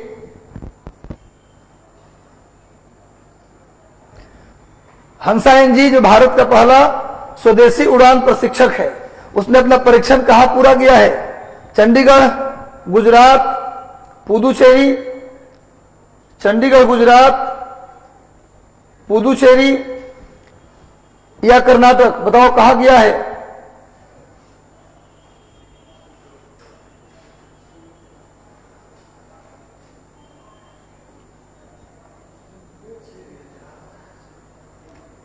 जल्दी से सभी लोग आंसर दीजिए, कहां उसने पूरा किया है भैया? इसका उत्तर हो जाएगा पांडिचेरी या पुदुचेरी। इसका उत्तर हो जाएगा पुदुचेरी। सबसे ज्यादा लिंगानुपात पूछा जाए किस केंद्र शासित प्रदेश का सबसे ज्यादा सेक्स रेशियो है? सबसे ज्यादा लिंगानुपात वाला केंद्र शासित प्रदेश, सबसे ज्यादा लिंग अनुपात वाला केंद्र शासित प्रदेश कौन है जी? पुदुचेरी। सबसे ज्यादा साक्षर लक्षद्वीप, लक्षद्वीप। सबसे ज्यादा साक्षर केंद्र शासित प्रदेश लक्षद्वीप। सबसे ज्यादा सेक्स रेशियो पांडिचेरी। और हंसा एनजी ने अपना प्रशिक्षण कहां पूरा किया है? पुदुचेरी में। नोट कर लीजिए, सबसे ज्यादा सेक्स रेशियो वाला पुदुचेरी, सबसे ज्यादा साक्षर केंद्र शासित प्रदेश तो लक्षद्वीप। नोट कर लीजिएगा। आगे आते भैया, नेक्स्ट देखिए, सामने हंसा एनजी का हमने चित्र दे दिया है। नेक्स्ट आइए, हाल ही में मरणोपरांत 29 लोगों को मिला ना नारी शक्ति पुरस्कार। उसमें से एक महिला ऐसी हैं जिनको मरने के बाद मिला, मरने के बाद नारी शक्ति पुरस्कार मिला। सुब्रतो सिंह, खुशी सिंह, डॉक्टर इला लोग या इनमें से कोई नहीं। 29 महिलाओं को मिला है नारी शक्ति पुरस्कार। 29 महिलाओं को मिला है भैया नारी शक्ति पुरस्कार। जल्दी से उत्तर दो भाई, उसमें से कौन सी महिला है जिसको मरने के बाद मिला है नारी शक्ति पुरस्कार? इनके एक डॉक्टर हैं, इनका नाम है इला लोग। इला लोग को मिला है नारी शक्ति पुरस्कार। एक डॉक्टर हैं, इनके बेटे भी डॉक्टर हैं, वही जाकर इस पुरस्कार को लिए हैं। नारी शक्ति पुरस्कार पाने वाली डॉक्टर इला लोग हैं जिनको मरणोपरांत नारी शक्ति पुरस्कार मिला। इनका चित्र मैंने दे दिया, देखिए यही इला लोग है जो जिनका डेथ हो चुका है, मरने के बाद इनको मिला है। इनका बेटा ने इस पुरस्कार को जाकर के लिया, जो ये भी पेशे से क्या है? डॉक्टर हैं। आगे आइए, नेक्स्ट, हाल ही में किस कंपनी ने हैदराबाद में भारत में अपना चौथा डाटा सेंटर स्थापित किया है? कौन सी कंपनी है जो हैदराबाद में भारत में अपना चौथा डाटा सेंटर? इससे पहले इसने भारत में 3 डाटा सेंटर स्थापित किया था। भाई कौन सी कंपनी है जिसने हैदराबाद में अपना चौथा डाटा सेंटर स्टैब्लिश किया है? जल्दी से उत्तर दीजिए। इसका सही उत्तर होगा माइक्रोसॉफ्ट। माइक्रोसॉफ्ट, इसके सीईओ कौन है भैया? माइक्रोसॉफ्ट के सीईओ कौन है? माइक्रोसॉफ्ट के सीईओ नहीं, अध्यक्ष। माइक्रोसॉफ्ट के चेयरपर्सन ये कौन है? सत्या नडेला। सत्या नडेला, जानते हैं तो उत्तर दे सकते हैं आप लोग। सत्या नडेला, माइक्रोसॉफ्ट जिसकी स्थापना किसने की थी? बिल गेट्स से माइक्रोसॉफ्ट की स्थापना की थी। सामने माइक्रोसॉफ्ट का चित्र दिया गया है। आगे आइए, हाल ही में किस मंत्रालय ने महिलाओं के लिए सामर्थ्य नाम का उद्यमिता संवर्धन अभियान शुरू किया? हाल ही में किस मंत्रालय ने महिलाओं के लिए उद्यमिता संवर्धन अभियान की शुरुआत की? कौन सा मंत्रालय ने? भाई जहां बात लग गई उद्यमिता की तो आप खुद ही गेस कर सकते हैं, जल्दी से गेस कर लीजिए किस मंत्रालय ने शुरू किया है उद्यमिता सामर्थ्य अभियान? जल्दी से उत्तर दीजिए। एमएसएमई। क्या आंसर होगा? एमएसएमई मंत्रालय है ना। Medium small micro small medium enterprises, क्या नाम होता है? Micro small medium enterprises. देखिए नेक्स्ट हो गया कौन सा अभियान? सामर्थ्य अभियान। पूछा जाएगा ऐसे भी कि सामर्थ्य अभियान का उद्देश्य क्या है? पुरुषों में उद्यमिता का बढ़ावा देना, महिलाओं में उद्यमिता का बढ़ावा देना, बच्चों में उद्यमिता का बढ़ावा देना, स्कूली लड़कियों में उद्यमिता का बढ़ावा देना। तो क्या आंसर होगा? महिलाओं में उद्यमिता को बढ़ावा देने के लिए सामर्थ्य योजना किसने चलाया? एमएसएमई मंत्रालय। सामने में एमएसएमई मंत्रालय का चित्र भी लगाया मैंने। आगे आइए, हाल ही में किस मंत्रालय ने प्रधानमंत्री श्रम योगी मानधन योजना के तहत दाने पेंशन अभियान शुरू की? ये सब काम बीजेपी कर सकती है। इसने कहा है कि जैसे आप लोग पेंशन चिल्लाते हैं ना, कि पुराना पेंशन लागू कर दीजिए, पुराना पेंशन लागू कर दीजिए। घर में काम करने वाले जितने नौकर हैं, उन नौकर को भी आप क्या दीजिए, जब वो बूढ़ा हो जाए, नौकरी छोड़ दे आपके यहाँ, तो उनको अपने तरफ से क्या दें आप? पेंशन दे। पॉसिबल है? ये घर में काम करो नौकर को, तो काम करता तो देने में दिक्कत होता है पैसा। कोशिश करता है इंसान की फ्री वाला कोई नौकर मिल जाए जो पैसा न ले, लेकिन पेंशन कहां से देगा? ये किसने शुरू किया? श्रम मंत्रालय। किसने घोषणा किया भैया? श्रम मंत्रालय ने घोषणा किया है दान पेंशन। ऐसे लोग जो घरेलू नौकर के रूप में काम करते हैं, ड्राइवर, नौकर, इन सबको क्या दिया जाए? पेंशन दिया जाए। क्यों जी, ऐसा दे सकता है कोई? अगर कह भी दे तब भी नहीं देगा। नेक्स्ट आइए, आगे देखिए, सामने श्रम मंत्रालय का चित्र है। इंडिया ग्लोबल फोरम की वार्षिक बैठक का आयोजन हाल ही में किस शहर में किया गया? इंडिया ग्लोबल फोरम की वार्षिक बैठक का आयोजन कहां किया गया? पुणे, चेन्नई, दिल्ली या बेंगलुरु? इंडिया ग्लोबल फोरम की वार्षिक बैठक का आयोजन कहां किया गया भाई? कहां किया गया? जल्दी उत्तर दो, जल्दी से उत्तर दो और सही उत्तर दो। इसका उत्तर होगा दिल्ली। कहां किया गया? दिल्ली में। इंडिया ग्लोबल फोरम की जो एनुअल बैठक है उसका आयोजन दिल्ली में किया गया।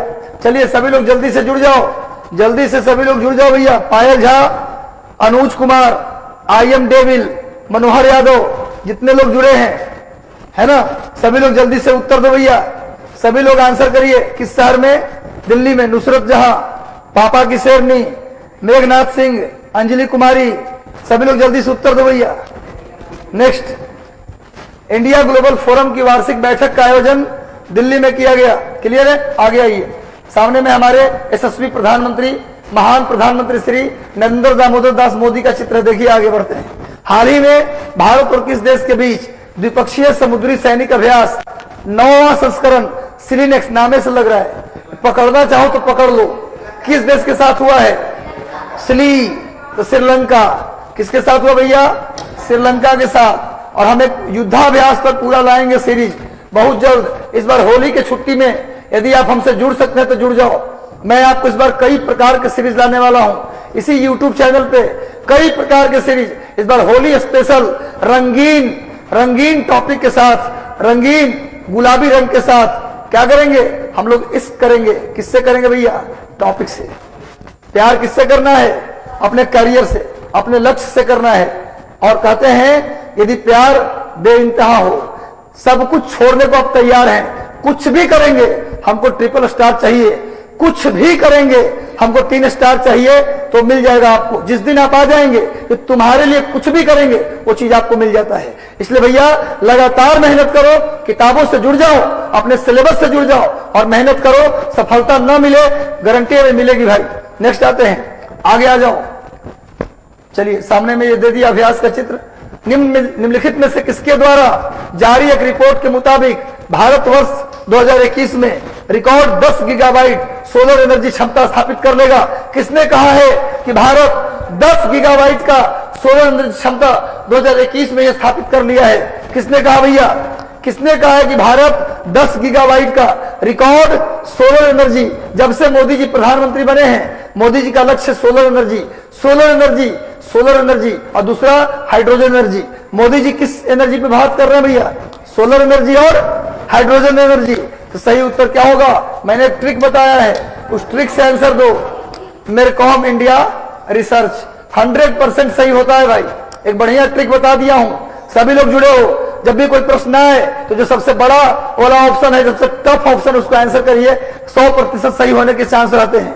चलो भाई आगे बढ़ते हैं। सैर कर दुनिया की गाफिल, जिंदगानी फिर कहा, जिंदगानी गर मिली तो नौजवानी फिर कहा, हम दीवानों की क्या हस्ती, हम दीवानों की क्या हस्ती, आज यहाँ कल कहाँ चले, मस्ती का आलम जहां चला, हम धूल उड़ाते वहां चले। तो चलो भैया जल्दी से उत्तर दे दो अगले प्रश्न का। हाल ही में नितिन चुघ, कैसा नाम है जी, नितिन चुघ को किस संस्था का डिप्टी मैनेजिंग डायरेक्टर बनाया गया है? नितिन चुघ को किस संस्था का मैनेजिंग डायरेक्टर बनाया गया है? अंदाज में मत बोलिए कि जो बड़ा ऑप्शन है हमेशा सही होगा। अरे आईसीआईसीआई तो जाना पहचाना ऑप्शन है, बड़ा थोड़ा ना है। Yes bank, bank of Baroda सबसे बड़ा। इसमें कौन लग रहा है आपको जिसका कद सबसे बड़ा है? इसमें सबसे भारी बैंक कौन लग रहा है? Bank, state bank. हाँ तो आंसर हो जाएगा। कम से कम पैसा के वजन से देखिए किसका वजन ज्यादा है, खाली वही ट्रिक वैसे इस्तेमाल कर दिक्कत हो जाएगा ना। नितिन चुघ को डिप्टी मैनेजिंग डायरेक्टर नियुक्त किया है भारतीय स्टेट बैंक ने। और भारतीय स्टेट बैंक कब बना? भारतीय स्टेट बैंक कब बना? 1955 में। कब बना? 1955 में। इससे पहले इसका नाम क्या था? Imperial bank. सब पता है, वेरी गुड, अच्छी बात है, आप लोग टैलेंटेड विद्यार्थी हैं। सामने देखिए नितिन चुघ जी का फोटो है। आगे बढ़ते भैया, आगे बढ़ो। गंगा का कायाकल्प के लिए पढ़ाया हुआ है। यह प्रश्न का उत्तर नहीं दिए तो सोच लो भैया हम क्या करेंगे, बाल पकड़ेंगे और गोल गोल ही घुमाएंगे जब तक तुम रो न दो। चलो भैया, गंगा कायाकल्प का के लिए हाल ही में किस मिशन को ज्यूरी पुरस्कार दिया है? जल्दी बताओ। और किसने दिया है? संस्था का नाम भी बोल देना है, संस्था का नाम भी बताओ और किसे दिया गया है भैया? चलो इसका सही उत्तर होगा स्वच्छ गंगा के लिए राष्ट्रीय मिशन। स्वच्छ गंगा के लिए राष्ट्रीय मिशन को क्या मिला है भैया? जूरी पुरस्कार मिला है। और किसने दिया है जल्दी से बताओ? फिक्की। किसने दिया है जी? फिक्की। और कैवा संस्करण जल्दी बताओ, 3 दिन पहले बताया है। कैवा संस्करण जी? 9वां संस्करण। इतना जल्दी भूल जाते हो। शहद खाओ, बादाम खाओ और गाय का ओरिजिनल दूध मिले तो पियो, दिमाग बढ़ता है। और खूब मेहनत करो, लगातार मेहनत करो और अपने लक्ष्य से क्या करो? इश्क करो, क्योंकि इश्क जो है इबादत है भैया। और एक लाइन है अमीर खुसरो का, सुन लो, दौलत मिली है इश्क की, अब और क्या मिले, वो चीज मिल गई है जिससे खुदा मिले। खुश रहो, स्वस्थ रहो, खाओ पियो, मस्त रहो। मिलते हैं 5 मिनट के अंदर बिहार स्पेशल 15 क्वेश्चन के साथ। तब तक के लिए